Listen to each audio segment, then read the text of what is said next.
said that a person who drinks sufficient quantity of water will not suffer from cold and fever, and it also prevent from stone formation. तो ये भी importance है कि हम ज़्यादा पानी और प्रॉपर अमाउंट ऑफ वाटर पिएंगे तो हमको जो है कोल्ड और फीवर नहीं होगा, प्लस स्टोन फॉर्मेशन मतलब पथरी की समस्या नहीं होती, ठीक है ना। किडनी स्टोन्स की प्रॉब्लम्स बहुत से लोगों में होती है, तो ये स्टोन फॉर्मेशन की प्रॉब्लम जो है वो नहीं होती। तो यहाँ पे ये तीनों पैराग्राफ जो है इंपॉर्टेंस बता रहा है। इस तीनों पैराग्राफ को आपको क्या करना है, इंपॉर्टेंस ऑफ वाटर का हेडिंग डाल के इसके जो मेन पॉइंट्स जो है उसको पॉइंट वाइज इसके नोट्स बनाओगे आप। Next, if the drinking water is polluted then many diseases take us their grip. अगर पानी पल्यूट हो जाता है तो बहुत सारी बीमारी अपनी बॉडी में आने लग जाती है, ठीक है ना। जैसे अगर वाटर बॉर्न डिजीज़, तो यहाँ पे टॉपिक आ रहा है कि वाटर बॉर्न डिजीज़ कि पानी रिलेटेड जो है बीमारियाँ कौन सी होती है।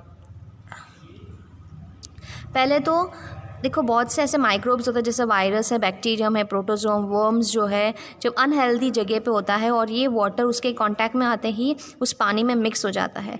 तो बीमारियाँ क्या कौन सी हो सकती हैं, जैसे कॉलेरा है, डिसेंट्री है, वायरल इन्फेक्शन, हेपेटाइटिस है, फ्लू, कॉलेरा, टाइफॉइड, जॉन्डिस, ये जो है वायरल और बैक्टीरियल इन्फेक्शंस हैं। इसके साथ वर्म इन्फेक्शन आ जाता है, नारू या बाला डिजीज़। ये राजस्थान में पहले बहुत ही बड़ी प्रॉब्लम थी। अब आफ्टर 2000 इसके केसेस जो है गवर्नमेंट ने कुछ एक्शन लेने के बाद जो है इसके केसेस डिक्रीज़ हो गए हैं, बिल्कुल भी नहीं है अभी। अब ये नारू के ऊपर आपके क्वेश्चन बन सकता है कि नारू या बाला डिजीज़ में कौन सा वर्म है, ठीक है। तो यहाँ पे आपका आएगा इसका पैथोजेनिक वर्म का नाम क्या है, ड्रैकुनकुलिसिस मेडिनेसिस। क्या है, ड्रैकुनकुलिसिस मेडिनेसिस। इसको गिनी वर्म भी कहते हैं। क्या कहते हैं, गिनी वर्म। इसमें ये हो जाता है कि इट्स फीमेल वर्म ऑलवेज ले it's egg in the water outside the human body.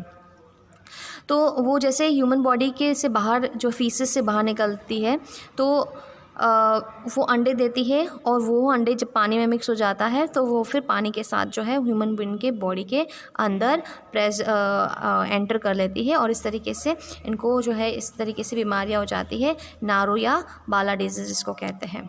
Okay, ये वर्म जो है एकदम धागे जैसा होता है, वाइट कलर का एकदम धागे जैसा होता है, और इसके जो सिम्टम्स होते हैं कि आपके पैरों के यहाँ पे बड़े बड़े जो है फुंसियाँ होने लग जाती है, बड़ी बड़ी फुंसियाँ होने लग जाती है, और उसमें ये वर्म प्रेजेंट होता है। तो ये नारू और बाला डिजीज़ है। नेक्स्ट, अब गवर्नमेंट ने इनिशिएटिव्स तो ले लिया है कि अब अभी बिल्कुल भी नारू या बाला रिलेटेड कोई भी पेशेंट्स अभी प्रेजेंट नहीं है। अब यहाँ पे एक नेक्स्ट प्रॉब्लम क्वेश्चन आ जाता है कि वाटर को कैसे यूज़ करना है आपको। तो water should be boil, filter and cool before using. तो आप ये भी लिख सकते हैं बॉयल, फिल्टर, या you can R O machines होती है तो आर ओ ट्रीटमेंट करके भी आप उसको यूज़ कर सकते हैं। प्लस रिवर या पॉन्ड को जो है आपको पल्यूट होने से बचाना है, वहाँ पे बाथिंग, क्लीनिंग जैसी फैसिलिटीज़ नहीं होनी चाहिए। अगर पानी साफ़ रहेगा तो आपको साफ़ पानी मिलेगा। इस तरीके से हम वाटर को गंदे होने से बचा सकते हैं, ठीक है ना। तो यहाँ पे हमारे बहुत से क्वेश्चंस हो गए, जैसे sources of water, uses of water, qualities of water, importance of water, water related disease, उनके जो है डिजीज़ के नाम, एंड ये नारू और बाला डिजीज़ के पैथोजेनिक वर्म का नाम, एंड वाटर को कैसे ट्रीट करके आपको यूज़ करना है, बॉयल, फिल्टर और कूल करके फिर यूज़ करना है। तो हमारा टॉपिक जो है पोर्टेबल, मतलब portable water means drinking water का हो चुका है। अब नेक्स्ट टॉपिक देखते हैं, ओबेसिटी। ओबेसिटी क्या होती है? ओबेसिटी इज़ अ कंडीशन, सी ये डेफिनेशन है यहाँ से। Obesity is a condition when maximum fat is stored in the body and which give bad effects on the body, ठीक है ना। इसको हम अगर हिंदी में कहें तो मोटापा हो जाता है, ठीक है। अगर आप ऐसी फूड सब्सटेंसेस खाते हो जिससे आपके बॉडी में फैट्स इकट्ठे हो जाते हैं और धीरे धीरे ये आपकी बॉडी को ही नुकसान पहुंचाने लगते हैं, तो उस कंडीशन को हम क्या कहते हैं, obesity. This state of health decreases the age of living. अब बॉडी मास इंडेक्स, ये डेफिनेशन देखो, ये इससे हम कैलकुलेट करते हैं कि कोई इंसान ओबेस है या नहीं है। तो बॉडी मास इंडेक्स का डेफिनेशन ये है कि BMI, ये है आई है, BMI is a body mass ratio with length of the body. अब यहाँ पे स्क्वायर ऑफ द लेंथ, यहाँ पे स्क्वायर ऑफ द लेंथ लिख देना, मतलब हाइट, रेशियो। तो body mass BMI is equal to weight या मास, उस बच्चे का वेट और उसकी जो हाइट होती है या उसकी बॉडी की जो लेंथ होती है उसका स्क्वायर लेते हैं। क्या लेते हैं? हम उसका स्क्वायर लेते हैं। तो BMI क्या होता है? वेट अपॉन हाइट का स्क्वायर या लेंथ। थोड़ा सा यहाँ पे आप square of the length of the body लिख लेना। अब अगर आपका बॉडी मास इंडेक्स 25 किलोग्राम पर मीटर स्क्वायर आ रहा है तो आप जो है नॉर्मल हो। अब 25 से 30, ठीक है ना, ये नॉर्मल अंडर कंट्रोल में आ रहा है।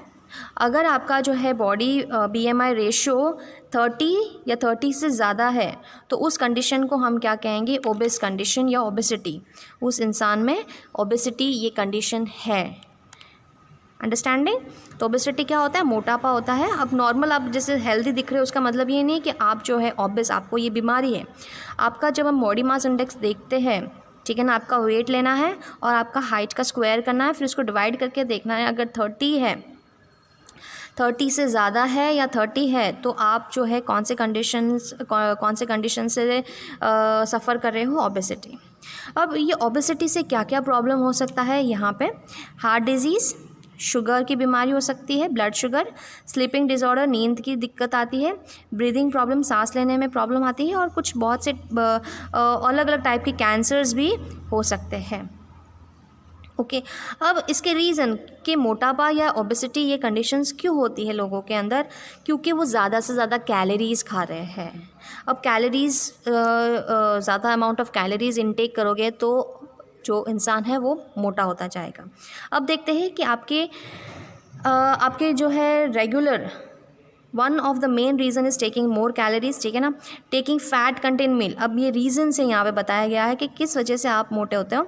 तो टेकिंग फैट कंटेंट मिल्क, ज़्यादा से ज़्यादा ऑयली फूड खाना, ठीक है ना, या शुगर्स वाले फूड खाना। डू नॉट एक्सरसाइज, आराम करना है बिल्कुल, आप कुछ वर्क नहीं कर रहे हो, एक्सरसाइज भी नहीं कर रहे हो। फिज़िकल वर्क आपके जैसे नॉर्मल रूटीन में बस आप किसी चीज़ जगह बैठे हो तो बैठे रहते हो, तो वो फिज़िकल हार्ड वर्क नहीं करने के कारण आपका बॉडी जो है उस फैट्स को यूज़ नहीं करता है और वो फैट्स जो है आपके स्किन के अंडरनीथ स्टोर होता जाता है। Regular one type of lifestyle, एक ही टाइप की जो है लाइफस्टाइल होती है, बस आप जैसे ऑफिस जा रहे हो, बैठ रहे हो और वापस आ रहे हो, या आप बस बैठे रह रहे हो पूरे दिन। तो ये जो एक ही टाइप की लाइफस्टाइल होती है जिसके कारण भी आपके ओबेसिटी होने के चांसेस होते हैं। और खाना भी जो है आपका एक ही पैटर्न का ऑयली फूड आप ज़्यादा से ज़्यादा खाते हो तो ये प्रॉब्लम होती है। अब एक और रीज़न होता है ओबेसिटी का, थायराइड रिलेटेड प्रॉब्लम्स से। थायराइड से दो प्रॉब्लम हो सकती है, हाइपोथायरॉयडिज्म और हाइपरथायरॉयडिज्म। अगर थायराइड रिलेटेड में कोई इंसान मोटा होता रहता है या वो पतला होता रहता है तो ये भी एक कंडीशन है। थायराइड ग्लैंड अगर सही से काम नहीं कर रहा है तो भी आपको ये कंडीशन हो सकता है जिसको ओबेसिटी कहते हैं। ओके, तो यहाँ पे आपको जैसे पिक्चर बताया गया है ओबेस पर्सन का।